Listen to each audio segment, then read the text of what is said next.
ಶಾಲೆ ಮತ್ತು ಅಂಗನವಾಡಿ ದುರಸ್ತಿ ಕಾರ್ಯ ಅನುದಾನದ ಕೊರತೆ ಹಾಗೂ ಇತರ ಕಾರಣಗಳಿಂದ ತುರ್ತಾಗಿ ನಡೆಸಲು ಸಾಧ್ಯವಾಗಿರಲಿಲ್ಲ. ಈ ಬಾರಿ ಈಗಾಗಲೇ ಜಿಲ್ಲಾ ವಿಪತ್ತು ನಿರ್ವಹಣಾ ಪ್ರಾಧಿಕಾರದ ಮೂಲಕ 91 ಶಾಲೆಗಳು 137 ಅಂಗನವಾಡಿಗಳ ದುರಸ್ತಿಗೆ ಅನುಮೋದನೆ ನೀಡಲಾಗಿದೆ ಎಂದು ದಕ್ಷಿಣ ಕನ್ನಡ ಜಿಲ್ಲಾಧಿಕಾರಿ ದರ್ಶನ್ ತಿಳಿಸಿದ್ದಾರೆ. ಪತ್ರಿಕಾಗೋಷ್ಠಿಯಲ್ಲಿ ಈ ಮಾಹಿತಿ ನೀಡಿರುವ ಅವರು ಅಂಗನವಾಡಿಗಳಿಗೆ 2.5 ಕೋಟಿ ರೂಪಾಯಿ ಹಾಗೂ ಶಾಲೆಗಳನ್ನು 1.5 ಕೋಟಿ ರೂಪಾಯಿ ವೆಚ್ಚದಲ್ಲಿ ತುರ್ತಾಗಿ ದುರಸ್ತಿ ಮಾಡಲು ಅನುಮೋದನೆ ನೀಡಲಾಗಿದೆ. ಇದಲ್ಲದೆ ಈ ಬಾರಿ ಮಳೆಗಾಲದಲ್ಲಿ ಯಾವುದೇ ಶಾಲೆ ಅಂಗನವಾಡಿ ಆಸ್ಪತ್ರೆಗಳು ದುರಸ್ತಿ ಅಗತ್ಯವಿದ್ದರೆ ಮುಂದಿನ ದಿನಗಳಲ್ಲಿ ಅದಕ್ಕೂ ಅನುದಾನ ಒದಗಿಸಲಾಗುವುದು.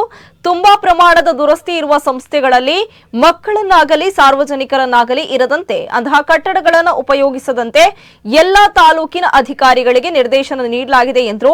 ಸಂಬಂಧಪಟ್ಟ ಇಲಾಖೆಗಳು ಅಂತಹ ದುಸ್ಥಿತಿಯಲ್ಲಿರುವ ಕುಸಿಯುವ ಭೀತಿಯಲ್ಲಿರುವ ಕಟ್ಟಡಗಳನ್ನು ಪತ್ತೆ ಹಚ್ಚಿ ಮಾಹಿತಿ ನೀಡುವಂತೆ ಸೂಚನೆಯನ್ನ ನೀಡಲಾಗಿದೆ ಎಂದು ಜಿಲ್ಲಾಧಿಕಾರಿ ದರ್ಶನ್ ಹೆಚ್ವಿ ತಿಳಿಸಿದರು. ಇಯರ್ ಕೂಡ ನಮ್ಮಲ್ಲಿ ಬಹಳಷ್ಟು ದುರಸ್ತಿಗೆ ಅಂತ ಇದು ಮಾಡಿದ್ವಿ.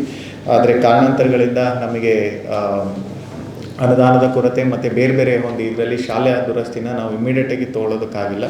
ಆದರೆ ಇವಾಗಲೇ ನಾವು DDMA district disaster management authority ಅಡಿಲಿ ಎಷ್ಟು ಶಾಲೆಗಳು ಟೋಟಲ್ ಈಗ 91 ಶಾಲೆಗಳಿಗೆ ಮತ್ತು 137 ಅಂಗನವಾಡಿಗಳಿಗೆ ಇವಾಗ ನಾವು ಅಪ್ರೂವಲ್ ಕೊಟ್ಟಿದ್ದೀವಿ. ಅಂಗನವಾಡಿಗಳಿಗೆ ಅಂದಾಜು 2.5 ಕೋಟಿ ರೂಪಾಯಿ ಅಷ್ಟು ದುರಸ್ತಿಗೆ, ಶಾಲೆಗಳಿಗೆ ಅಂದಾಜು 1.5 ಕೋಟಿ ರೂಪಾಯಿ ಅಷ್ಟು ನಾವಿವತ್ತು ಅನುಮೋದನೆ ಕೂಡ ಕೊಟ್ಟಿದ್ದೀವಿ.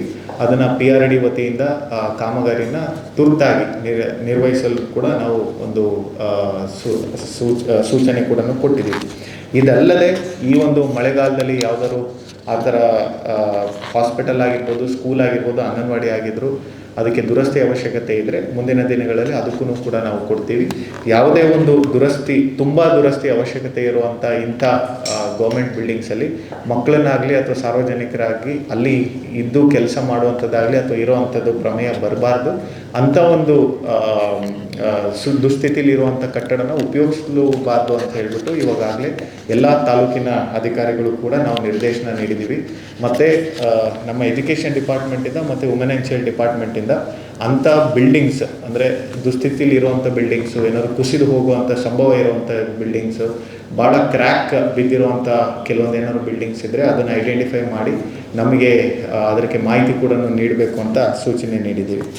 ಇದರ ಜೊತೆಗೆ PRD ಕಡೆಯಿಂದನೂ ಕೂಡ ಕಾಲೇಜು ಮತ್ತು ಅಂಗನವಾಡಿಗಳಿಗೂ ಕೂಡ ಒಂದು ಹೇಗೆ ನಾವು ಫಿಟ್ನೆಸ್ ಸರ್ಟಿಫಿಕೇಟ್ ಅಂತ ಇದು ಮಾಡ್ತೀವಿ, ಎಲ್ಲೆಲ್ಲಿ ಅವಶ್ಯಕತೆ ಇರುತ್ತೆ ಅಲ್ಲಿ ಒಂದು ವಿಸಿಟ್ ರೀತಿ ಮಾಡಿ ಅದು ದುರಸ್ತಿಗೆ ಯೋಗ್ಯ ಇದೆಯೋ ಇಲ್ವೋ, ಅಲ್ಲಿ ಹೋಗ್ಬೋದೋ ಇಲ್ವೋ ಅಂತಲೂ ಕೂಡ ಒಂದು ಹಂತದ ನಮ್ಮ ಇಂಜಿನಿಯರ್ಸ್ ಅಲ್ಲಿ ಕೂಡ ಇದು ಮಾಡ್ತಾರೆ.